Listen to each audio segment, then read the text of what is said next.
When my uncle passed away, leaving me his 20-acre farm, I never imagined waking up to bulldozers tearing through my fields, with an HOA president claiming my land for their shady airport scheme. What would you do if you uncovered the one legal mistake that could save your home and expose a corrupt plot threatening your entire town? The phone rang as I chopped onions for dinner. Mess. Carter, your Uncle Thomas has passed, the lawyer said. I froze, knife in hand, as onion tears mixed with real ones. Uncle Thomas, my last family, was gone. He left you his estate. The lawyer continued, including the farm outside Willow Creek. At 34, I was a graphic designer, not a farmer. My succulents barely survived. Yet, standing on that sprawling property the next day, with its creaky barn and endless fields, I felt a strange pull. Your uncle turned down every offer to sell, the lawyer said, handing me a folder stuffed with deeds and maps. Even when they built Maple Grove next door. Maple Grove is the ritzy neighborhood where I bought my condo last year. The irony stung. That night, I pored over the documents, the farm's silhouette looming under the stars.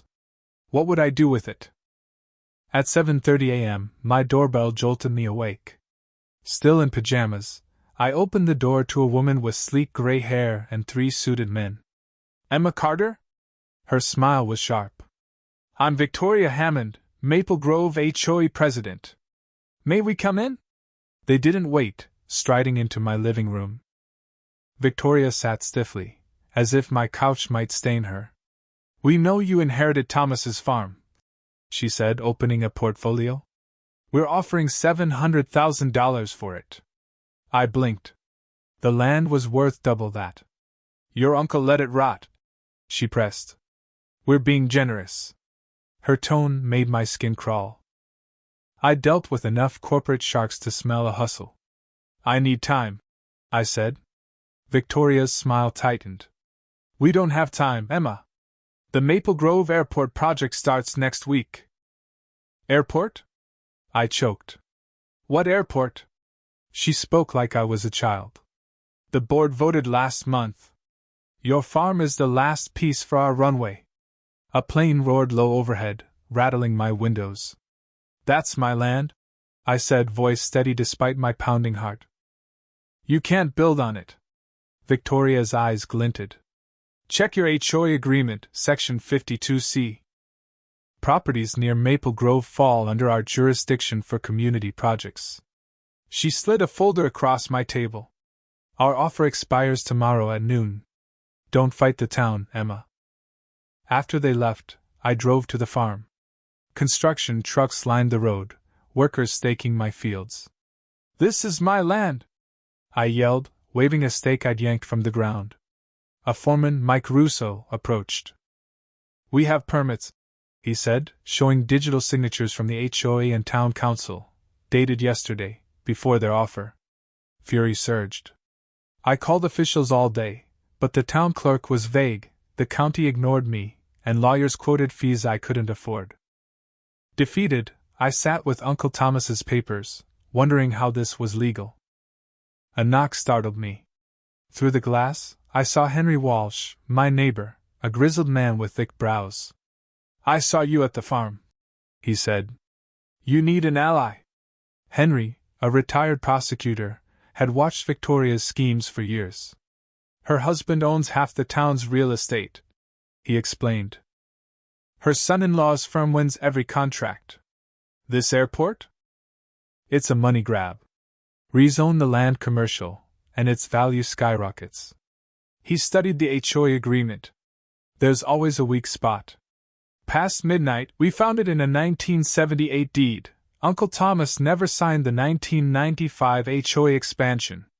The HOA had no power over my farm. At dawn, my phone buzzed with a text from an unknown number. Victoria bribed the inspector. Airport fails FAA codes. I have proof. Meet me at the old quarry noon. Alone. Liam. Henry's face darkened. Liam's Victoria's ex-assistant, fired for asking questions. This could be big. At the quarry, a nervous man with twitching eyes handed me a USB drive. I'm Liam Dawson. he whispered. This airport's a cargo hub for Victoria's husband's shipping firm. The environmental studies fake. They bribed inspectors. He showed emails between Victoria and Councilman Gerald Tate, plotting to profit from devalued homes. Why help me? I asked. Liam's voice broke.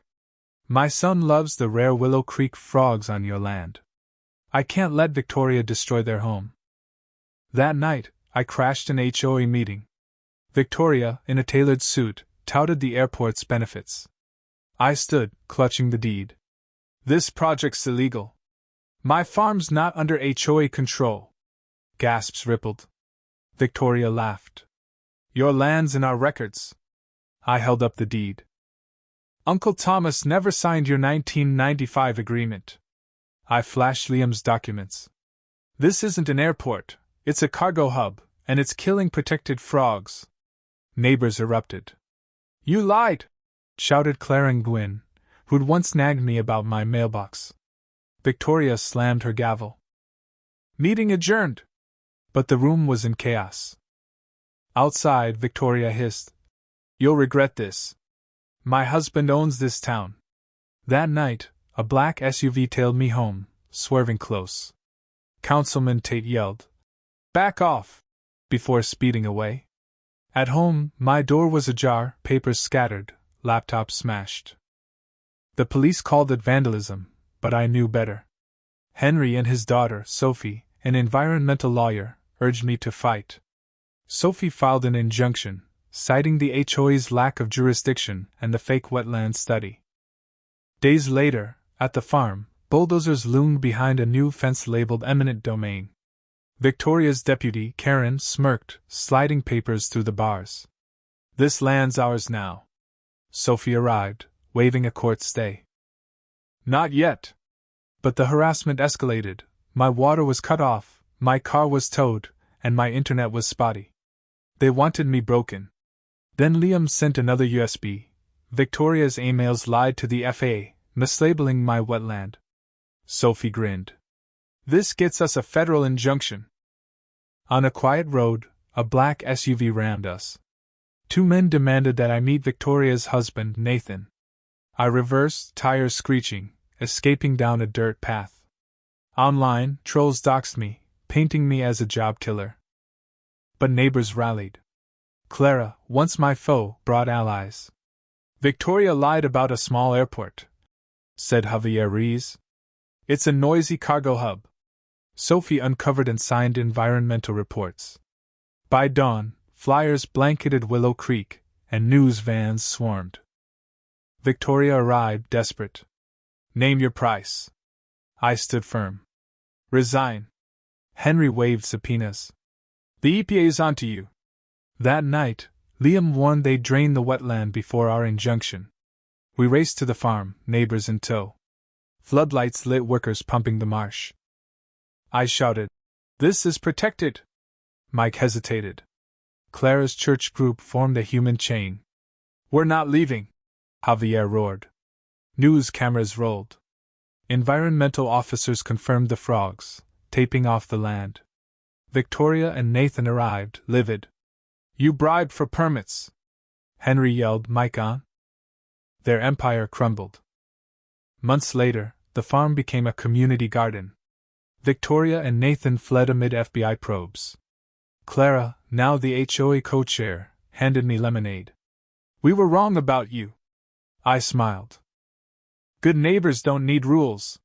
Frogs croaked in the saved wetland, proof that one tiny detail, a missing signature, toppled a corrupt scheme. What do you think? Was I right to fight, or should I have taken the money?